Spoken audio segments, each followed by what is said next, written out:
Sean bienvenidos al Econocast. Hoy tenemos una invitada súper especial. Nos acompaña la presidenta de la Agencia Financiera de Desarrollo, Stella Guillén. Muy buenos días, gracias a todos por invitarme a este espacio que me encanta, sobre todo por volver a la academia, que es uno de mis amores. Así que realmente felicitarles por este espacio y encantada de acompañarles hoy. Para nosotros es un honor tener a una líder de tan alto impacto en nuestro país, sobre todo también porque rompes muchas estructuras. Sos una mujer que está liderando la economía nacional y eso es algo muy valioso. Sabemos que en el Paraguay hay mucho por hacer en ese sentido. Así es. Entonces estamos felices. No, feliz yo de poder compartir un poco eh, qué es lo que hace un economista en la vida real Ajá, y muy sobre buena. todo Sí. desde diferentes ámbitos, ¿verdad? Claro, así mismo. Así mismo.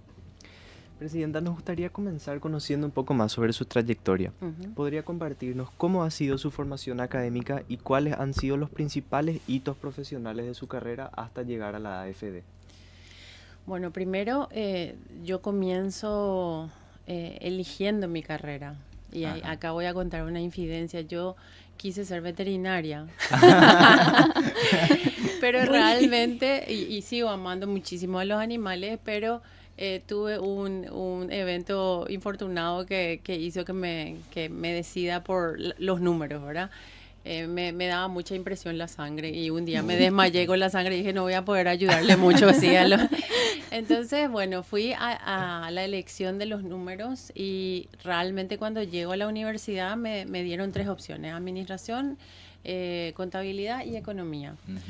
Y todos pensaban que la carrera que iba a tener mayor acceso al laboral era la contabilidad.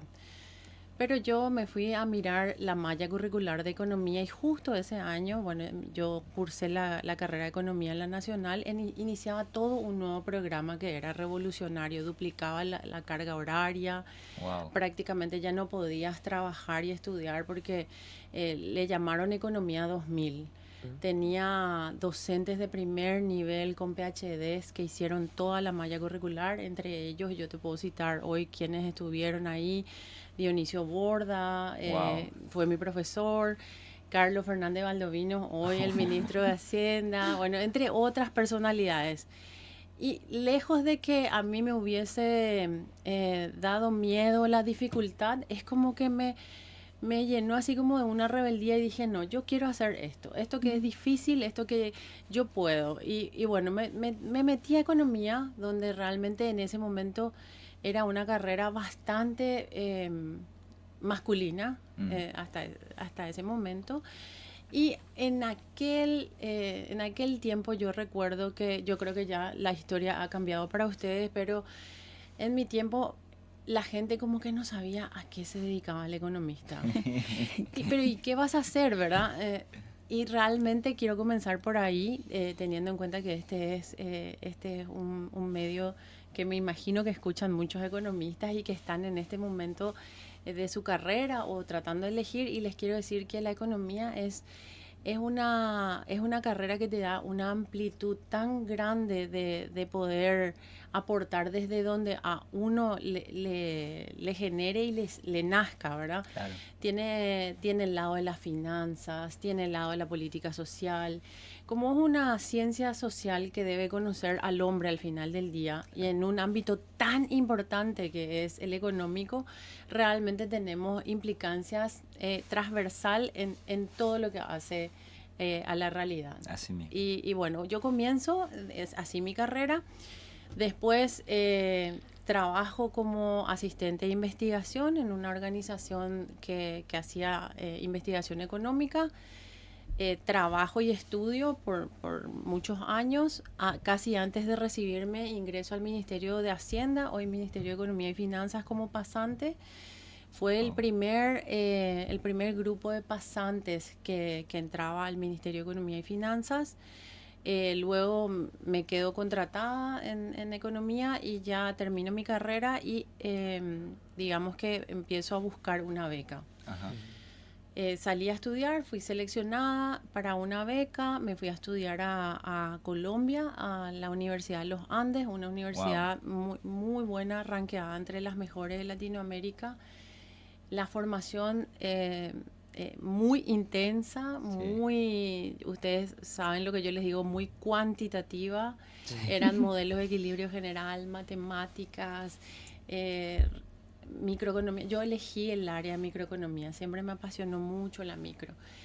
Y bueno, llegué de vuelta a Paraguay, aterricé y ahí comienza la otra parte de mi incursión en la vida laboral, que fue la docencia. Comienzo a enseñar en la Universidad Nacional microeconomía y también microeconomía avanzada. Ahí descubro que esa es una de las cosas que más amo hacer, porque realmente ahí me parece que uno aporta muchísimo a la formación de los jóvenes y tiene una oportunidad de inspirar. Totalmente. Y de generar un cambio importante. Bueno, yo continúo trabajando en Hacienda, ahí me dan la posibilidad de tener muchos cargos de responsabilidad. Entre ellos, una de las direcciones más importantes del ministerio, que es la que lleva todo el endeudamiento. Yo tenía que negociar todos los créditos para el Estado, hacer todas las emisiones internacionales y nacionales de bonos. O sea, tenía que gestionar una parte importante de los ingresos para financiar el presupuesto. Después tuve la oportunidad grandiosa de acompañar a la primera mujer ministra de Hacienda, a la doctora Lea Jiménez, a quien aprecio muchísimo. Fui su jefa de gabinete. Wow. Y luego, bueno, me dan un desafío que realmente hoy te puedo decir que me cambió la vida. En ese momento yo dije, ¿y qué voy a hacer ahí? Me dicen que querían que lidere el gabinete social en la presidencia. Y yo decía, pero yo me formé en economía, sé de finanzas, ¿cómo hago? No entendías mucho. Sí. Bueno, pero dije, voy a volver a tomar el desafío y fui al gabinete social y tuve a mi cargo el diseño de una política tan importante y el inicio y la implementación de todo lo que es el sistema de protección social. Y realmente hoy uno mira de qué se trata el sistema de protección social y son muchas políticas sociales que tienen altísimo impacto, que realmente tiene todo que ver con la economía de vuelta. Y ese momento realmente a mí me complementa un poco todo lo que es la visión financiera con todo lo que es la visión social. Y pasado un poco unos años ahí liderando esto y bueno, luego me dan el siguiente desafío y así es como llego hasta hoy. Me piden que vuelva al sistema financiero, o sea, al sistema económico, en este caso financiero, y me dicen que querían que sea parte del directorio de la AFD. Entonces, volví al sistema financiero y estuve ahí como miembro del directorio como por 2 años y medio y después también acompañando a la primera mujer presidenta de la AFD, también con que les tengo un cariño enorme. Después vino la segunda presidenta y yo soy la tercera en sucesión de manera consecutiva. Y bueno, y hoy estoy al frente de esta institución que como hablábamos fuera del aire, tiene un altísimo impacto, tanto económico como social. Así es. Vimos que fueron muchos hitos en su carrera, que viene de una línea de mujeres que fueron líderes de una institución tan importante como la AFD, pero también queremos saber qué fue lo que la motivó a asumir ese liderazgo, porque no ha de ser sencillo tomar una decisión así. Bueno, yo creo que a lo largo de esta pequeña historia que les conté hay un eje conductor y es esta palabra que vos mencionaste, ¿verdad? ¿Cuál es la capacidad de impactar? Claro. Y yo creo que desde el sector público, como cualquier lugar, es duro a veces, tiene sus dificultades, tiene sus desafíos, pero yo no he encontrado un lugar donde cada decisión que uno tome todos los días tenga un mayor impacto. Entonces, creo que eso es un poco lo que a mí me lleva a asumir estas responsabilidades que son enormes, pero con la fe de que puedo generar un impacto. Total. Hay una pregunta que me gustaría hacerle, porque somos estudiantes de economía y estamos centrados en los números prácticamente todo el tiempo, pero roles como estos tienen una alta carga de responsabilidad con la gente, con las Ujú, personas. ujú, Y al final, el fin último de la economía, que es hacer que las personas tengan un mejor estilo de vida, ujú, mejores ingresos, ujú. estudiar la manera en la que toman decisiones. Entonces, ¿qué podrías aconsejarnos a nosotros y a todos los que nos escuchen para no olvidarnos de eso mientras Mm, estamos cursando la carrera y estamos analizando datos y demás? De que al final están las personas. ujú. Es el impacto en las personas lo que tiene que motivarnos a tomar las decisiones. Me encanta tu pregunta porque siempre digo que en economía, eh, cuando nosotros modelamos, hacemos supuestos y nos quedamos con lo más importante. Y siempre yo digo, las carreras humanísticas son como el arte, ¿verdad? Un artista. Y siempre comparo dos carreras humanísticas como un pintor y un escultor. El pintor captura una realidad poniendo todo el detalle que puede de lo que ve. Esa es un tipo de carreras como la filosofía, la política. En cambio, el economista se asemeja más a un escultor porque tiene una pieza y va quitando los elementos que no son necesarios y hace muchas simplificaciones para poder alcanzar la modelación de una realidad compleja. Y ahí es donde está el desafío que vos lo pones muy bien sobre la mesa. Cómo, a pesar de que a través de la simplificación tratamos de entender una realidad compleja, no perdemos el horizonte. O sea, no perdemos la vista del horizonte porque al final del día los números o los modelos o las maximizaciones o todas estas técnicas que nos ayudan a entender una realidad tienen el fin de mayor bienestar. Eso que vos decías, ¿verdad? ¿Cómo logramos que la gente alcance a estudiar, alcance a invertir, alcance a generar empleo, alcance a tener un mejor nivel de vida? Todo eso se resume en un mayor bienestar. Entonces, bueno, mi recomendación siempre es con un pie en los supuestos, pero con la mirada en el horizonte. Muy bueno. Muy bueno. Sí, o sea, realmente como economistas es importantísimo siempre recordar que está el número, Ujú, pero ese número explica una realidad ujú. humana. Así es. No hay que perder ese horizonte. No hay que perder el horizonte y sobre todo, si ustedes me permiten, hoy después de muchos años de estar en la cocina del diseño de las políticas en la vida real, Claro. acompáñense con otras, o sea, sean multidisciplinarios, Ujú. combínense con otras personas que entienden, con ese pintor que entiende la realidad de otra manera. Ajá. Eh, la co-creación yo creo que es el elemento que nos ayuda también a no perder un poco esa mirada del horizonte.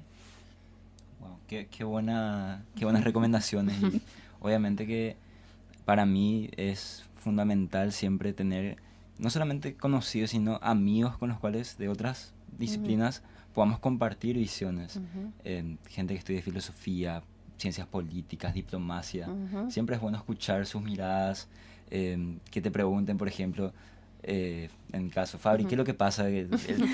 La gente que gobierna habla de buenos números, buenos datos y yo otra cosa. Explícame qué vos Claro. opinás. Ujú. Ese feeling que ellos tienen es muy bueno para poder aprender a explicar realidades complejas Ujú. en palabras simples muchas veces. Así es. Entonces, bueno, esa es una de mis pequeñas recomendaciones. Combinen sus saberes, porque realmente hoy en la era de la AI, ¿verdad? Donde el contenido ya deja de ser tal vez un problema, la capacidad y la habilidad de relacionarnos va a ser una de las habilidades que nos va a llevar a sacar todo el jugo positivo de lo que nos trae la tecnología. Así mismo. Mencionó también que usted eligió centrarse en la microeconomía. Ujú. Entonces, como parte de ese trabajo que usted está haciendo, nos gustaría preguntarle qué importancia tiene, en su opinión, el Ujú. financiamiento diseñado específicamente para este sector, para el sector micro, de Ujú. medianas empresas, de pequeñas empresas. Sí. Bueno, realmente yo creo que acá voy a decir algo que ustedes mejor que yo conocen, tal vez ustedes manejen mejor incluso las estadísticas. Nuestra estructura productiva está, digamos que, compuesta mayoritariamente por empresas micro y pequeñas. Y al ser ellos los mayoritarios, por supuesto, también son la fuerza que genera empleos. Pero estas empresas tienen ciertas características que por su naturaleza, y vamos a ir tocando algunos elementos de esas características, hace que enfrenten muchas barreras para poder crecer, para poder consolidarse, para poder saltar al siguiente nivel.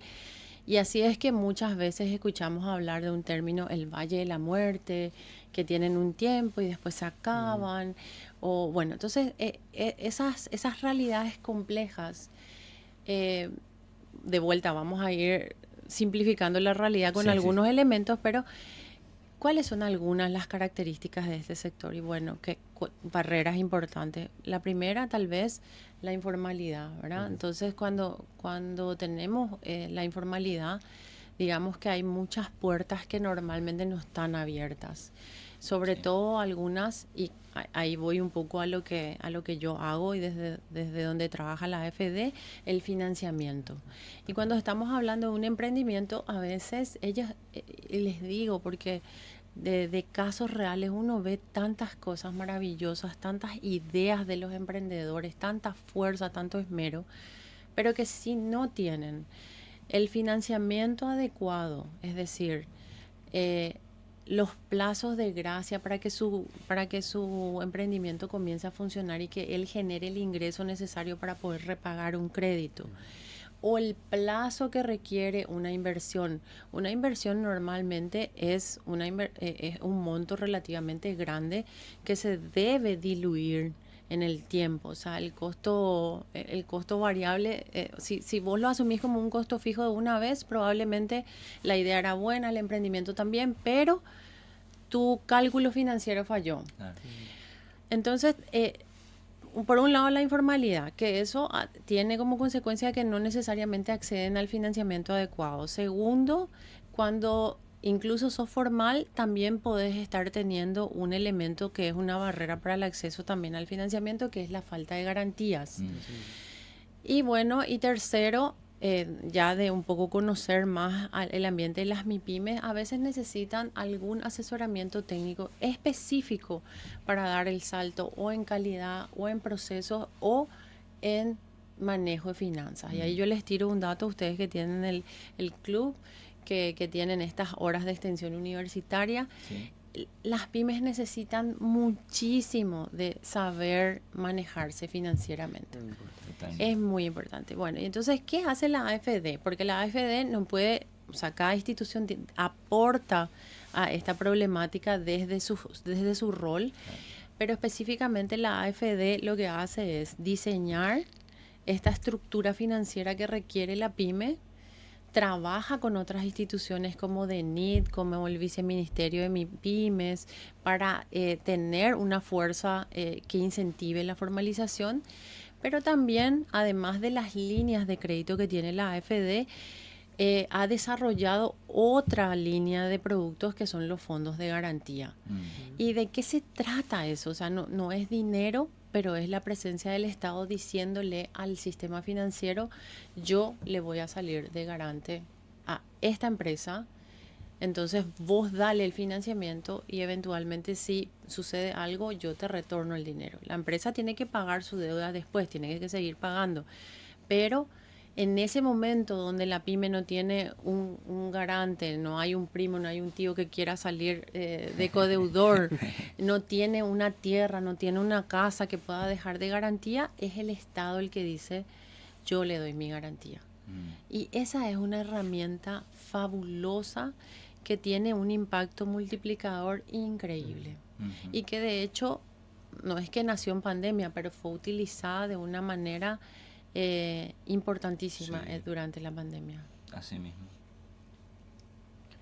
Bueno, en lo que va del año, la AFD y la FOGAPI han canalizado más de 58 millones de dólares en créditos y garantías. Sí.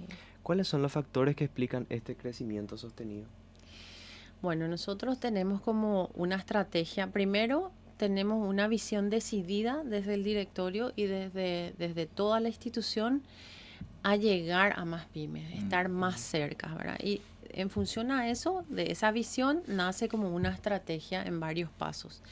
La primera es, primero que nada, conocer cuál es la necesidad real, porque para diseñar algo, para modelar algo, tenés que conocer cuál es la realidad para la cual vos tenés que atender, ¿verdad? Entonces nos acercamos a los gremios, entendimos la necesidad, diseñamos, cambiamos productos, fuimos más eficientes en los procesos para poder ser más ágiles. De vuelta, diseñamos fondos de garantía para pymes, específicamente para mujeres microempresarias. Hay otro fondo que ha tenido un impacto enorme. Y adicionalmente a eso, sumamos mucha tecnología para poder ser mucho más ágiles en la gestión de los créditos. Obviamente entendemos el enorme valor que tiene que, por ejemplo, microempresarios que, como bien decías, no tienen los recursos tal vez para tener un acceso al crédito como el que necesiten para tener un emprendimiento que se proyecte a largo plazo con un buen crecimiento. Las garantías que ofrece la AFD son esa herramienta que sale a, de alguna forma, a ser aliado del microempresario, ponerse a su lado, ayudarle a crecer. Y la pregunta que surge es, en relación a estos créditos que se otorgan, ¿qué tipos de microempresas, de pymes son las que más potencial ustedes le ven, que más ayudan, que más créditos les han dado? Bueno, en cuanto a las garantías, por eso decía, es un instrumento fabuloso porque del total de garantías que ya hemos canalizado, que son más de 57.000 hoy día, estas garantías hicieron que incluso los bancos de sus propios recursos se animaran a prestar.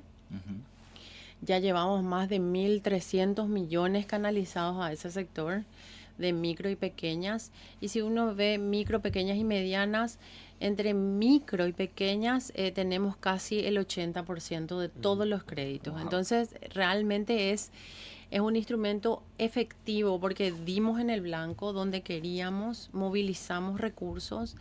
Y yo creo que donde mayor, a tu pregunta, donde vemos que tenemos que estar con más fuerza y realmente donde generamos un impacto tan sólido es en las micro, ¿verdad? Porque ahí es donde la dificultad es más grande. Sí. Y si hablamos del fondo de mujeres, eso se multiplica. Las micros son mucho mayores, mucho mayor proporción de ese fondo de garantía de mujeres que atendió a microempresarias. Entonces yo creo que a través del instrumento de garantías estamos impactando muy fuerte a un sector que anteriormente tal vez no tenía acceso a estos créditos en el sistema formal, porque hay que entender que el crédito siempre sucede, ¿verdad? Sí. Si no sucede en el sistema formal, sucede en el sistema paralelo y ahí eso tiene un costo demasiado elevado. Totalmente. Para las empresas, sí. Y a modo de curiosidad, ¿cuál serían el perfil de MIPYMES que más hasta ahora se han financiado mediante? Y nosotros tenemos, esa es una buena pregunta, porque realmente cuando uno habla de pymes, yo siempre hago esta consulta. ¿Qué te viene a la cabeza? Y el microempresario, el emprendedor. ¿De qué rubro? Generalmente se hacen mucho cosas como delivery. Sí, viste, comercio y servicio, ¿verdad? Ajá. ¿Estamos de acuerdo? Sí. Ok. Pero realmente las pymes están hay industrias que son pymes. Wow. Estamos financiando empresas en el agro que son pymes. Estamos financiando, realmente las pymes están en todos los sectores económicos. Entonces, hoy si vos me preguntas, sí, efectivamente, donde estamos financiando con más fuerza es en el sector comercio y servicios, pero tenemos en el agro, tenemos en la industria y así sucesivamente. En la construcción, les cuento un caso que yo siempre digo, me voy al ejemplo. El otro día entrevistábamos a una señora que tuvo una garantía nuestra del Fondo de la Mujer y ella era una empresa pequeñísima de astillero que había hecho su primer barco con el nombre de su mamá, ¿verdad? Entonces, desde esas cosas que uno no alcanza a imaginar que están sucediendo. Entonces, Hay Wow. una variedad, pero están en todos los sectores. Ok. Aparte del financiamiento a las empresas de comercios y servicios, Ujú. la AFD también tiene un rol muy importante en el financiamiento de viviendas, Ujú. en lo que serían las primeras viviendas específicamente. ¿Y cuáles han sido los avances más relevantes en este ámbito? Bueno, ahí yo siempre me voy un poco a la historia de vuelta. Hace 20 años, cuando nacía la AFD, para comparar y poder dimensionar el impacto de una institución como esta, las tasas de interés para viviendas estaban entre el 40 y el 50%. 40 y Sí, 50. exacto, 40 y 50. Y parecía un electrocardiograma, o sea, era una cosa, o sea, no tenía ni una estabilidad, ¿sí? Entonces se crea la AFD. Y el otro elemento, 40 y 50 de tasa y el plazo no era más de 3 años. Ok. Entonces, si uno dice, exacto, esa misma cara, si uno dice 50% y te doy a 3 años, uno suma esos dos elementos y dice, es imposible Insostenible. financiar una vivienda así. Nace la AFD con una mirada, como les mencionaba fuera del aire, con una mirada de complementar al sistema financiero en plazos, en tasas, para poder generar inversión. Y una de las inversiones más importantes de la vida de una familia es la vivienda. Claro. Y sobre todo con un anhelo enorme, ¿verdad? Con una carga emotiva importante. Después de 20 años, no les voy a contar toda la historia, porque si no me van a sacar del programa. Luego de 20 años, ¿qué sucede? Bueno, AFD diseñó productos, destinó recursos, más de 1.300 millones tenemos destinados en vivienda a lo largo de nuestra vida institucional. Hoy las tasas de interés del sistema financiero, no de AFD solamente, ya están entre el 11 y el 12%. De aquel 50, hoy 11 y 12. Wow. Están estables, uno ya lo ve así como una línea muy fija, que ya no tiene cambios drásticos, o sea, mucha estabilidad. Y el otro elemento importante, porque a veces solo nos fijamos en la tasa, hoy el sistema ya está financiando a 20 y a 30 años. Ok. Entonces, esa es la fuerza de una institución como la AFD. Más allá de los millones que llevamos invirtiendo, hemos jugado un partido donde nivelamos la cancha a favor de la gente. Cuando uso estos términos, ustedes me entienden, pero Sí. señalizando, Ajá. nosotros nos fuimos por delante mostrando que era posible. Entonces, hoy acompañamos al sistema financiero y hoy ya vos ves que los bancos, incluso con sus recursos propios, ellos ya financian vivienda. A veces me dicen, pero te hacen la competencia. Yo le digo, no, la AFD nació para acompañar al sistema financiero, y cuando el sistema financiero ya entendió el negocio, AFD se retira y comienza a desarrollar un nuevo mercado. Ok. Porque nosotros somos una institución que nace para solucionar fallos de mercado. Mm, ¿Sí? ok. Entonces, eso un poco es la historia de vivienda.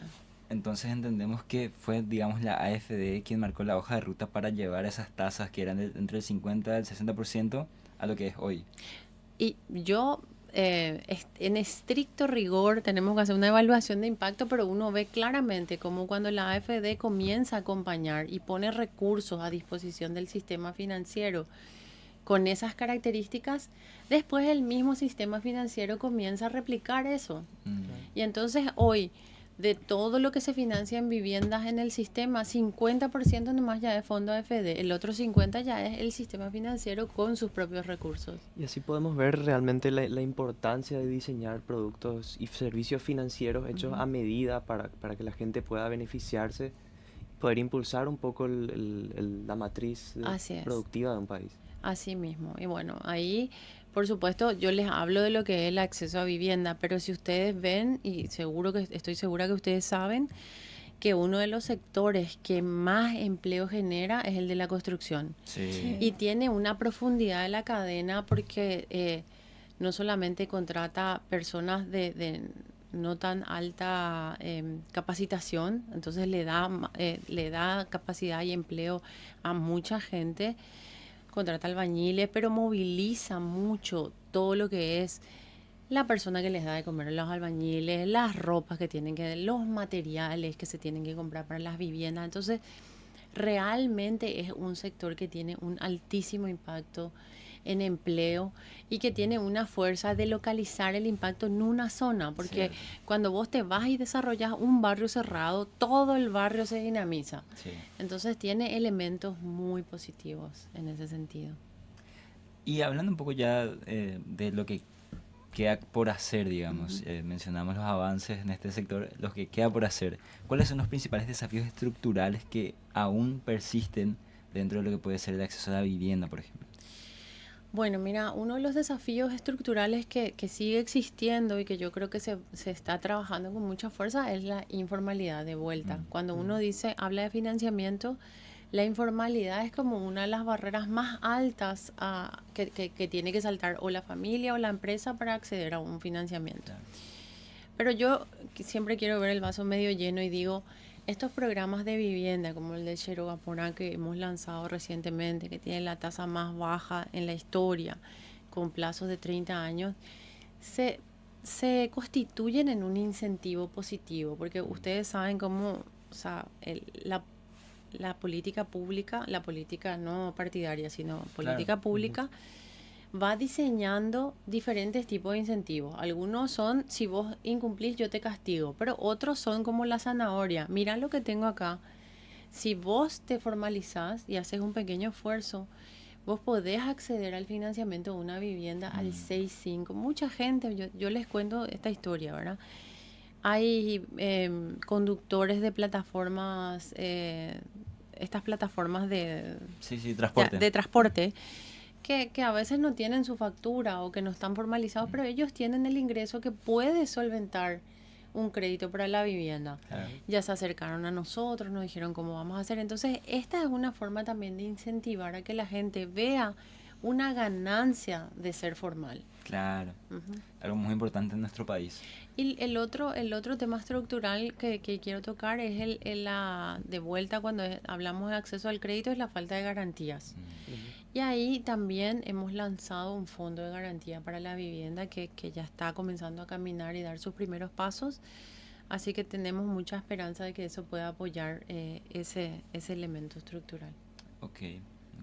Vamos a ir a una pausa y luego retornamos con el Econocast. Volvemos de la pausa, bienvenidos al Econocast una vez más. Volvemos con la pregunta que estábamos pendientes de hacer, que es la estructuración de los bonos sostenibles. Súper. Muy técnica seguramente, pero creo que es importante No, es que importante. sepamos cómo se estructura y qué tienen en cuenta. A diferencia de un bono tradicional que tiene sus reglas dentro de bueno, hoy ya no es Comisión Nacional de Valores, sino que ya está la Superintendencia de Sí. Valores que establece unas reglas mínimas. Sí. El bono sostenible tiene unas reglas adicionales. Y ahí básicamente lo que se hace es, se construye un marco donde se verifica qué es lo que vamos a denominar sostenibles. Entonces, AFD construyó un marco de referencia, estudió los productos financieros para ver si tenían las características que el mercado exige para llamarse sostenibles. Luego de tener ese marco, no es que la AFD dice que sus bonos son sostenibles, sino requiere de vuelta como una suerte de auditoría que se llama segunda opinión, donde una entidad externa totalmente independiente revisa lo que nosotros trabajamos como marco de referencia. Y ese marco de referencia, ¿qué tiene? Tiene la definición de los productos mismos financieros, pero también tiene la definición del impacto que buscan estos productos financieros. Como nosotros hicimos una emisión de bonos sostenibles, el bono sostenible tiene como dos subcategorías, uno que es medio ambiente y otro que es social, o sea, el bono verde, vamos a decir, y el social. Y dentro de esas dos categorías nosotros pudimos, digamos, enmarcar los productos que ya veníamos teniendo que efectivamente tenían el sello sostenible. En social, por ejemplo, los créditos a educación, los créditos a viviendas, los créditos a pymes, y en lo verde, como les decía anteriormente, los créditos al sector forestal, eficiencia energética, etcétera, ¿verdad? Entonces, eso fue lo que hicimos. Después de tener el marco y tener la segunda opinión, también tienen que saber que estos bonos tienen un nivel de reporteo, o sea, de rendición de cuentas mucho más estricto que los bonos tradicionales. Entonces nosotros tenemos que dar a conocer a través de un reporte el impacto y a dónde fue, o sea, una trazabilidad de a dónde fue ese recurso que captamos y después el impacto que conseguimos con esos recursos. Entiendo. Es un Muy poco así. importante la trazabilidad, sobre todo en el tema del mercado de valores. Es fundamental la transparencia y el acceso a la información. Así es. Hay que entender que todas estas transacciones financieras descansan sobre un principio que es la confianza. Y todos estos elementos que acabo de citar colaboran y contribuyen a que la confianza del inversor no se vea vulnerada. Yendo un poquitito más a su perfil personal. Recientemente, el año pasado, recuerdo que usted fue incluida en la lista Bloomberg en línea de las 500 personas más influyentes de América Latina. ¿Qué representa para usted este reconocimiento? Bueno, en primer lugar, para mí, un enorme orgullo poder tener esa nominación. Fue una gran sorpresa. Recuerdo que estaba en la oficina y alguien me llama y me dice, sentate. Y yo le digo, ¿por qué? Y te acaban de nominar entre las 500 personas más influyentes. Para mí tiene un valor enorme, no por ser Estela, sino porque realmente fui una de las pocas personas, tal vez la única en esa lista, que provenía de la función pública. Y eso habla muy bien de nuestro país. Adicionalmente, muchos me dicen por ser mujer, que a mí también me llena orgullo, ¿verdad? Decir que nuestra función pública, yo represento a muchas personas que tienen una capacidad altísima y que tienen una entrega también hacia lo que es el servicio público. Entonces me pareció que esa nominación realmente hacía un poco de justicia a todas estas personas, colegas y colaboradores que trabajan a la par, que están construyendo también el país desde la función pública. Totalmente. Y en un sentido también es un reconocimiento al país, porque tener profesionales de su categoría presidenta es un lujo para el país. Muchas gracias. Esa es la realidad. Y gracias. Que Paraguay pueda ser visto, ser incluido mediante nuestros profesionales más destacados, yo creo que nos posiciona de una manera distinta como estábamos acostumbrados antes. Que Paraguay, no sé, seguramente ni en Bloomberg tenían idea de qué ocurría 20 años atrás tal vez, pero hoy tenemos referentes representados hasta en esas categorías. Claro, tenemos la bendición realmente de contar con profesionales de primer nivel en nuestro país que están trabajando como usted todos los días para hacer de este país un lugar mejor para todos. Así es, y bueno, eso un poco representó para mí, ¿verdad? Era darle un poco de visibilidad a esos profesionales que, como vos decís, desde todos los ámbitos, pero nuestro país está creciendo, se está posicionando y a veces necesitamos también incorporar un poco de ese orgullo de lo que estamos haciendo, ¿verdad? A veces miramos, tenemos muchísimos desafíos, sí. Eso no vale la pena esconder, hay que hacer frente a eso, pero realmente si uno mira hoy nuestra realidad como país frente a otras realidades, hemos hecho un trabajo sostenido, responsable. No es de la noche a la mañana lo que hoy sucede, ¿verdad? Totalmente. Si bien es así algo muy importante lo que hace la AFD, también creemos que tienen un poco de unos desafíos para usted y queríamos consultarle porque, o sea, es una profesional muy preparada, estamos muy contentos de estar aquí con usted, pero también, ¿cuál es la decisión más compleja que tuvo que tomar hasta hoy en día siendo líder de la AFD? Bueno, para mí siempre las decisiones más complejas tienen que ver con las personas. Siempre. Es como que sopeso mucho cada decisión que tengo que tomar, ¿verdad? y más allá de esas decisiones que tienen que ver con personas, a veces cuando es un desafío importante para la AFD como institución financiera, ser sostenible en el tiempo. Si bien es cierto, nosotros no perseguimos el lucro, sino que el impacto, tenemos que ser sostenibles. O sea, no podemos estar haciendo, digamos que una política populista, claro. Cuando vamos a poner en riesgo una institución tan importante. Y en general esas son las decisiones que son difíciles a veces de tomar, porque a pesar de que vos sabés que cada uno de los sectores requiere ciertas ventajas, hay momentos financieros específicos donde a uno le toca tomar decisiones que o tenemos que subir la tasa, y bueno, esos momentos siempre son complejos, pero siempre están sostenidos también con criterios técnicos. Totalmente. Y es algo muy valorable porque siempre en la función pública se tiende a pensar que porque es una empresa pública puede ser deficitaria, por ejemplo. No, por eso decía, Sí. justamente es muy importante poner ese...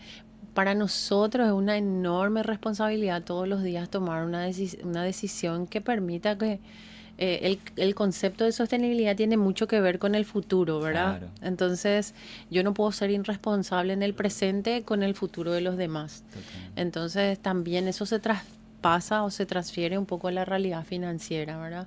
Donde tenemos que ser súper prolijos en el manejo de... Porque adicionalmente, y este es un punto que me encanta lo que decís, ¿verdad? Cuando las personas piensan que es una institución pública, todos perciben, como la mayoría de las instituciones públicas, que tenemos recursos del presupuesto, o sea, de lo que nosotros aportamos de nuestros impuestos, se financian las instituciones, ¿verdad?, para brindar servicios.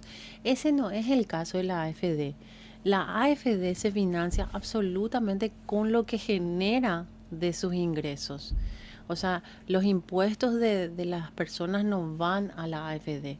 Nosotros tenemos que ser, por eso, el doble o el triple de responsables en el manejo financiero, porque lo que generamos se vuelve a reinvertir en términos de crédito. Totalmente. Claro, y esa es la gran importancia que tienen siempre los técnicos, la gente profesional dentro del ámbito público, encontrar ese balance entre el impacto Ujú. y que sea sostenible. Así Total. es. Y como reconocimiento a ese gran trabajo que llevan a cabo desde la AFD en términos técnicos y de financiamiento, queremos mencionar que la AFD fue calificada por la calificadora Moody's Ujú. con grado de inversión. Así es. ¿Qué implicancias tiene esta calificación para la institución, tanto en términos de acceso a mercados como de credibilidad o reconocimiento institucional? Bueno, también, así como para el país fue un reconocimiento, eso Ujú. es en muchos ámbitos, ¿verdad? Porque las calificadoras, no sé si ustedes saben, pero todos los años las calificadoras llegan a medir en qué estás, se fijan cómo te quedaste el año pasado, te dejan algunas observaciones, miran si mejoraste o no mejoraste, y eso viene sucediendo desde hace por lo menos 15 años, ¿verdad? Ujú. La AFD se vino preparando durante 15 años en silencio tenemos 2 calificadoras para llegar a este momento.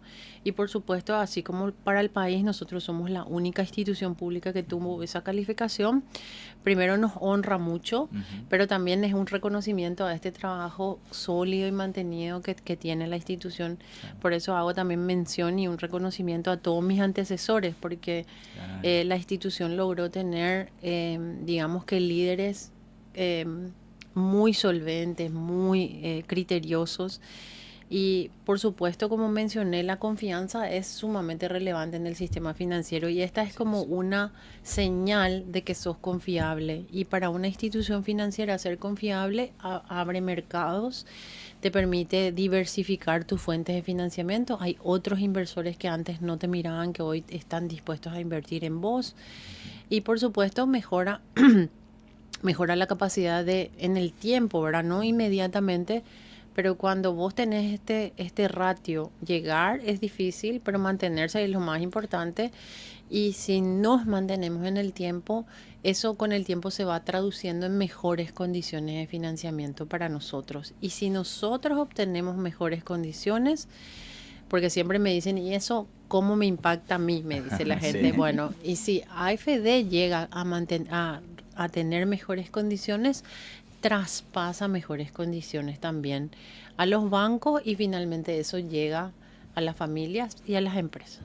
Totalmente. Claro, y yendo un poco al tema de la credibilidad, dentro del sistema financiero podemos decir que la credibilidad es la base de todo. Totalmente. Sí, Si hay desconfianza de los actores del mercado financiero, han habido casos en nuestro país y a nivel internacional, global, histórico, en los que se han caído sistemas enteros por falta de confianza. Así Así es, es. Totalmente. así es. Y yo creo que como un ejemplo también la AFD tiene un rol, ya al ser una banca pública que acompaña al sector privado, complementa al sector privado, que los bancos del sector privado tengan el ejemplo de la AFD, una empresa saneada, transparente, confiable. Yo creo que marca también una hoja de ruta. Sí, realmente ahí debo también mencionar a todos nuestros aliados, los bancos, financieras y cooperativas, que hoy ya son más de 50. Realmente la relación siempre ha sido de altísima confianza, respeto, colaboración, porque, y eso también, bueno, aprovecho para agradecerle a todos, ¿verdad? Porque hoy cuando nosotros nos sentamos a diseñar los nuevos productos, en nuestra mesa se sientan los bancos, los gremios, Ah, ok. conversamos, hacemos un feedback, volvemos a rediseñar, y eso se gana con lo que decíamos, ¿verdad? Con la confianza y con el espacio para poder co-crear también los productos. Así es. Ya para ir cerrando, porque se nos acaba el tiempo tristemente, para mí es muy importante saber que detrás de todos los modelos, detrás de todos los números, créditos, datos que tengamos, estar en la realidad de la gente. Ujú, Y estar, por ejemplo, conocer al microempresario que recibe un crédito del banco, del cual tiene la garantía de la AFD ujú, detrás. ujú, Es impresionante. Eso es el trabajo real. ujú, así Porque es. pisas el campo de juego, como se dice. Ujú, Y también es algo que yo destaco mucho de los organismos multilaterales que tienen representaciones en Paraguay. ujú, Siempre lo vemos, por ejemplo, al director del Grupo BID en Paraguay, ujú, yendo a las estancias de Ujú, los productores, ujú, yendo a las plantaciones del agro. ujú. Y eso es un ejemplo, yo creo, para los líderes que están en este ámbito de entender que hay que ensuciarse las manos. Ujú. Y no en el mal sentido. Sí, sí, sí, en el buen sentido. Sí. Yo creo que estoy totalmente de acuerdo con lo que mencionas, y de hecho te voy a contar una experiencia. Yo a veces le llevo a mis colaboradores conmigo a determinados lugares. Eso no era muy común en la institución y a veces al principio no entendían tanto para qué se iban, pero vienen totalmente cuando ve uno la realidad, porque al Claro. final del día uno dice, mi trabajo sirvió para transformar una realidad, Claro. para que esta empresa dé un salto, para que este agricultor pueda mantener a su familia, para que haya una empresa que hoy está exportando jabones. Y vos decís, ¿a dónde? Y te cuenta, y es una... Entonces, primero te llena de orgullo y de energía, pero por sobre todas las cosas, y esto es muy importante en las políticas públicas, te da el sentido de urgencia. Wow. Porque a veces las políticas públicas tienden a tener una inercia. Y Sí. entonces suceden las cosas y vos preguntás, ¿y por qué pasa así? Y porque ya se hizo antes. Claro. Entonces, pero cuando vos te vas y la persona te cuenta y te dice, pero yo no pude por tal cosa, vos llegás a la oficina y cambiás las cosas que tenés que cambiar. Claro. Porque te das cuenta qué es lo que está pasando en la realidad. Entonces, comparto totalmente tu mirada.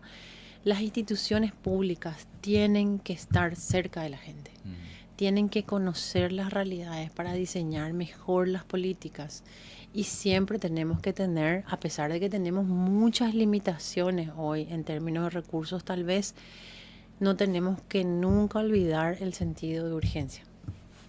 Qué brillante lección podemos llevarnos a este programa. La verdad que fue un placer escucharle, No, gracias a Presidenta. ustedes por el espacio. Y esperamos poder contar con usted nuevamente en el futuro y con más personas de la AFD. Claro que sí, cuenten con toda la AFD para venir a contar sobre los productos. Hay un producto muy interesante para educación, ustedes que ya se van acercando hacia el final de sus carreras, Sí.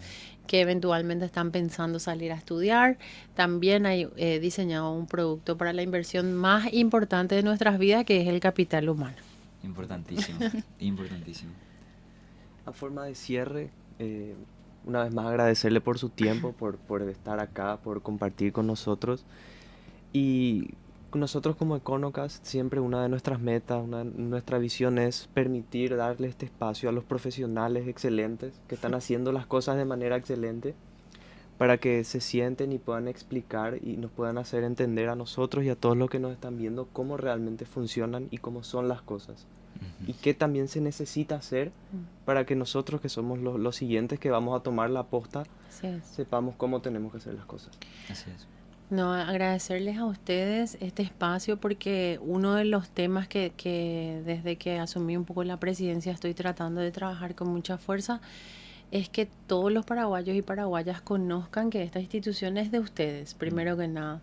Sepan qué está haciendo por ustedes y que al conocer ustedes dónde pueden acceder y eventualmente a qué producto, ustedes también se conviertan en, digamos, ese elemento difusor de este conocimiento, ¿verdad? Porque a veces me dicen mucho que la AFD no es muy conocida, entonces estoy tratando de difundir lo más que pueda. Estamos tratando desde el directorio y este espacio para nosotros es muy valioso y pongo a disposición también al equipo para cuando ustedes requieran. Buenísimo. Bueno, muchísimas gracias, Sofi. No sé si quieres despedirte. Sí, muchísimas gracias, señora presidenta. La verdad que fue un honor compartir con usted porque, así como mencioné al principio, muchas veces nos preguntan qué hace un economista. Y muchas cosas sí, muchas cosas. Y saber que hay una economista más, mujer, con tanto conocimiento impactando en la vida de los paraguayos es algo muy importante y creo que todos estamos contentos de poder haber sido parte de esta herramienta de visibilización de la AFD. Gracias. Así es.